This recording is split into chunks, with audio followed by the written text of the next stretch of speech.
Hello and welcome to our Day 4 live stream coverage from RSA Conference 2024. I'm Jameson Cush with Tech Target Editorial and Eye on Tech. And join us again at 11:30, our colleagues from ESG. The analysts will have a roundtable discussion to discuss all the things they heard, learned, and experienced here at RSA Conference 2024. Once again, to my right, Sabrina Pohlman. Welcome. Yes, this is our last stream of RSA Conference 2024, and today, and right now for our last stream, we're going to be talking about something I'm very passionate about, that I love talking about, that I love hearing about. We're going to be talking about diversity in cybersecurity, inspiring women to get more involved in cybersecurity, and with us to talk more about this, some experts, we've got Mary Galloway, CEO of Women's Society of Cyberjutsu, Andreae Pohlman, a member of Cyberjutsu, and Microsoft Security Specialist. Welcome, guys. Thanks for being here. Thanks for having us. Yeah. So let's start a little on a general note. Tell us about your experience in cybersecurity. Yeah, that's funny. I've been in the industry for 15 years as a practitioner, and it's been an interesting journey. I almost quit, very first job, because I was the only female. I was the only Black person on the team. And they wanted me to be the secretary and like push files and stuff. And I was like, no, I want to be a technical, hands-on, playing with cables and things like that. And what kept me was I met a teacher and he showed me how to hack the systems that I was actually putting into place. And that kind of kept me in the space. Yeah. Most of my career, though, I've been the only female on a team. In an environment. So it's been an interesting journey through government work, private sector work, casino work. I worked at a casino for a while. I live in Las Vegas, and so that was an interesting journey. More women on my team at that point, like in the last 5 or 6 years, and so we're definitely making progress in that area. Yeah. And Dre, tell us a little bit about what you do and how you got started in cybersecurity. Oh yeah, I've been in cybersecurity since 2010, so almost 15 years. Before that, I was in tech. I got my start in the military and just focused on computer operating systems, doing help desk work, and the like. So I think I was always used to kind of being a smaller, like a minority in what the workforce looked like. And yeah, when I came into cybersecurity, I actually broke in through education. I received a scholarship that helped pay for my education, but one of the stipulations was focusing on cybersecurity and taking a lot of computer science classes. And so that kind of started to pique my interest. I think I was always naturally gravitating towards gadgets and trying to break things and figure out how stuff works. So that's really what brought me into cybersecurity. Yeah, well. And how was that lack of diversity that you were mentioning earlier in your career, that's still happening, but how is that, do you feel it has affected your career? Probably in a good way. Okay. So, I think I see what you mean, because it did afford, at least for me, a lot of opportunities. Right. So definitely a lot of opportunities. And so you become the go-to person for a lot of things, you know, to get information. And so that was kind of cool. It helped with my networking. So my network grew tremendously because people wanted to know, like, how can we do more? How can we help build up more women, more minorities, more underrepresented groups? And so it kind of helped, actually. We were talking with an expert the other day, Jessica Gulick, who's on a mission to make cybersecurity and e-sport. And she was talking about diversity, gender diversity in cybersecurity, and how when you are kind of a token person that everyone expects to represent the voices and opinions of, you know, all the groups that you identify with. It's interesting. You're saying like it helped you because you're like people are coming to me and it's, you know, it's making networking better. But there's also Jessica pointed out sometimes it can turn people off from it, where it's like I don't want to have to speak for everyone. So tell me a little bit about that phenomenon. Jessica's a good friend. She's a member of Cyberjutsu as well. We do a lot of work with her and her company. while it's been good, it's definitely difficult. Yeah. There are times where I don't want to deal with that kind of stuff. Yeah, to And educate. You know, it's not always your job. It's not always my job, but we're in a unique position to really affect change, and we have the ability to do it. So even though it's hard, we still have to kind of do it. Right. Yeah. Yeah, I would just echo. It's like there are two sides to the coin there with Right. that. One is wanting to just be a part of the group and seem like everybody else. But to Mary's point, very much, it's like we have this great opportunity to really have that change and have that impact and enlighten people. So yeah, it's a balancing act, I would say. Yeah, yeah. Valid on both sides of where you fall.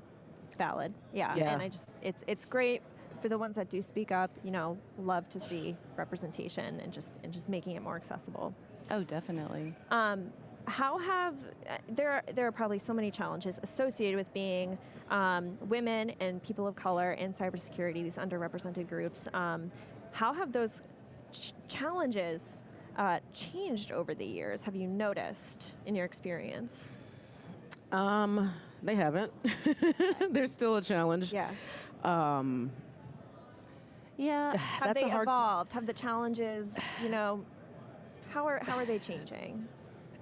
I think I'll let it her is answer that getting question. better. Yeah, I do think it's getting better. And I don't know if that's also just maturity and getting more comfortable too in my career path, because I think early on there's probably a lot of imposter syndrome, especially cybersecurity is so vast. There are so many different roles that you can take on. And I think coming into cybersecurity, I always thought you had to be super technical to fit in. And with that imposter syndrome, just always going very hard, studying, having to get my CISSP, getting my Security Plus, having to do things like cyber defense competitions to really flex and show my technical skills. But now I think those sort of challenges, I now recognize there's so many different courses and paths that you can take within cybersecurity that you don't have to be like the top technical person in the room. And it's I think I was on this overachieving path to where now I know that there's so many different avenues that you can take within cybersecurity, and you don't have to be the most technical person in the room. And two, also realizing like this whole diversity of thought. We went to a panel earlier this week, and how we do bring unique perspectives to the conversation, that it's good to be able to lean in and ask questions where I might not have felt as comfortable in the past, showing my cards of not being the most technical in that subject area. And actually I've found as I've grown that is really the key strength to have, is asking the right questions. And maybe not always the right questions, just asking, being vulnerable enough to ask questions. I think to that point, in my career, since I'm further along in it, the challenges have changed. The challenges are now, how do we get more women in leadership?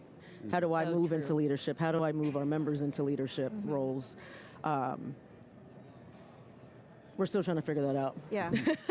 Still trying to figure that. I want to circle back to your organization, Women's Society of Cyberjutsu. Yes. Can you tell us more about that? So Cyberjutsu, we are a 501c3 nonprofit organization, providing hands-on training to women and girls to get them interested and excited in the space and to keep them in the space. Like I said, I wanted to quit, and I've talked to a number of women that are like, oh my God, I want to quit. I hate this. You know, I can't move up. I can't do whatever. And so our goal is to have a community, have a tribe of women, allies, everyone that's supporting you, uplifting you. We have conferences, we go to conferences, so we have a number of members that are here. And we do that because typically conferences that are super technical are mostly men. And so we want to make sure that there's a group of women around the folks while they're there, so they feel comfortable, they can ask questions, they don't feel like they're by themselves. And it's become this family of folks across the world that's just uplifting. She's been a member since the very beginning, since 2012, and she's watched it grow. And what I like to, our goals and our missions now are to make sure that we provide folks with the opportunities to build generational wealth, right? As women, we typically take on a lot of the burdens of raising the families. We typically don't make a lot of money. And so we want to take folks that are in, retail and other industries that are making $30,000, $40,000 and bring them up to making six figures so that they can change their families' lives. Yeah. That's And that's what we do. And Dre, you've been a member since almost the beginning. What does it mean for you to be part of Cyberjutsu? I think we were talking a little bit earlier, and I do feel like it's part of my identity now. I've gotten to grow up in cybersecurity with Cyberjutsu, and it's just been wonderful to see it start as like the small chapter in Washington, D.C. area to now it being global, having the impact. We have over 3,800 members as part of this nonprofit, and really one of the biggest things that I love about Cyberjutsu is the hands-on and technical training, where you have people like yourself and you feel really more comfortable being able to ask the questions that you might not have felt comfortable asking in a different setting. Yeah. So it's very inclusive. It feels like family. It's a community, and it's like friends. Being able to come to conferences like RSA and having your people there, it's really nice. Yeah. And so, Mary, you were saying primary goals are to attract and retain women in STEM and cyber and build that generational wealth. What is your organization doing to accomplish them? Like, what kind of avenues do you pursue to achieve those goals? So we offer workshops that are cost effective. They're hands-on workshops from people in the industry. So pen testing, digital forensics.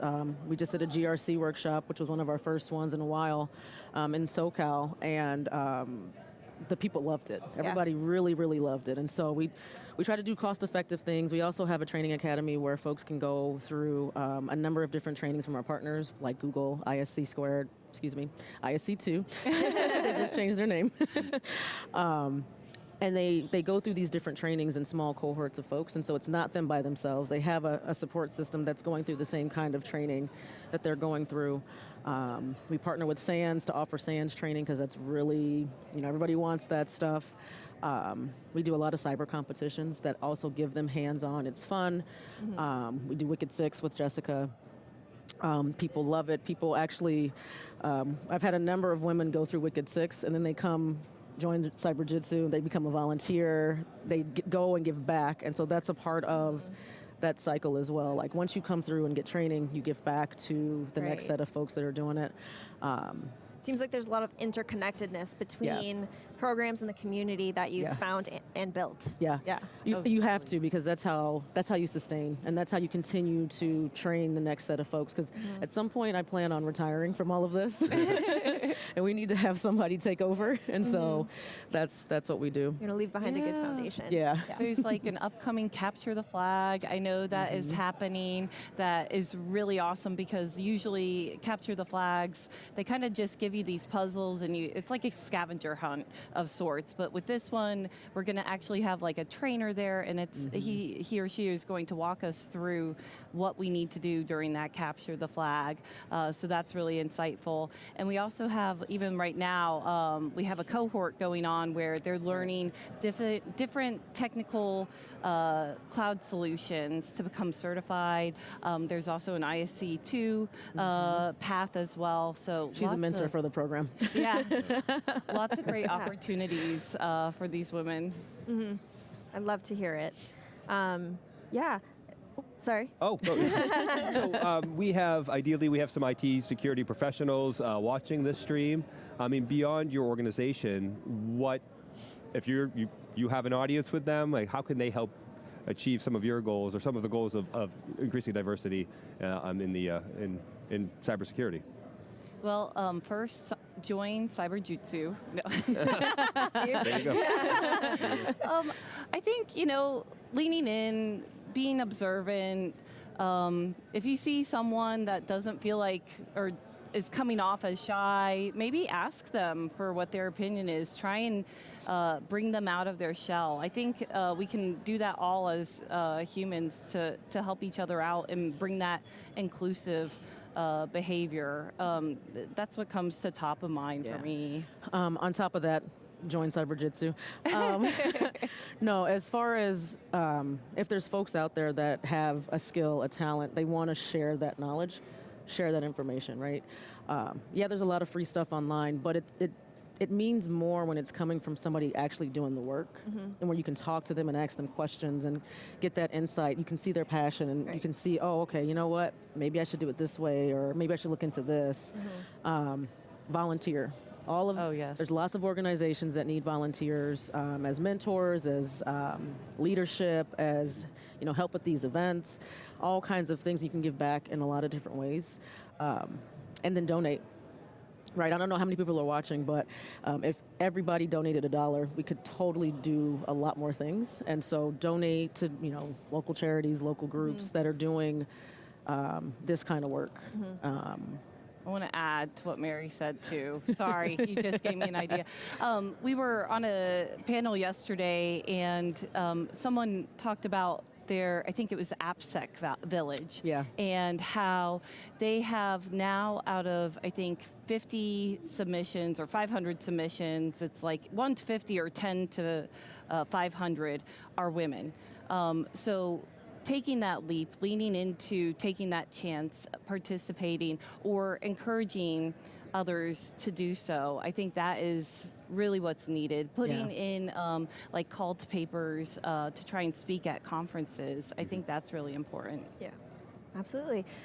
Where can viewers find more information about their nearest Cyberjutsu chapter, or how to get involved with Cyberjutsu?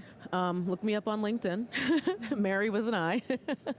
And then you can go to the website, Women's Cyberjutsu, and that's cyberjutsu.org. And all of the information is there. You'll see that we have our annual conference coming up in June in the DC area. So if you're in DC, it's going to be at the Nationals Baseball Stadium. It's a great way to get involved, great way to meet some of the community, some of our members, and other folks that are interested in cybersecurity. And then if they're here, they can come find me before I leave. Excellent. Well, thank you so much for joining us. Thank you. Yeah. We really appreciate your time. And Sabrina. Yeah, and this is our final stream together. it is. Bittersweet. Any final thoughts? I just want to say I've had such a fantastic time talking to all the guests that we've had. Again, everyone can find our past conversations on our YouTube channel, Ion Tech. And a big thank you to our local crew at the Moscone Center and our colleagues, Frank and MB, for truly making all of this happen in the first place. I think they're ready for RSA 2025. Right, yeah, a lot of thumbs up. Well, thank you, Sabrina. Thank you. Thank you to all our guests, and thank you for watching. Sabrina and I are signing off, but the live stream isn't going anywhere. At 11:30, our ESG colleagues will be sitting down to discuss everything they saw, learned, and experienced here at RSA Conference 2024. But until RSA Conference 2025, I'm Jameson Cush for Sabrina Pohlman. Thank you for joining us.